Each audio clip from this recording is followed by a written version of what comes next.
Welcome to another Get in the Know moment with Joe. I'm Joe. Today I want to talk about mastering online marketing for any business or individual looking to thrive in the competitive online landscape. Hit those like and subscribe buttons. This is the second video as promised.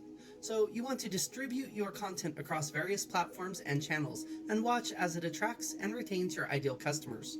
Now let's not forget about the importance of social media. Use social media to cultivate a community of loyal followers and advocates.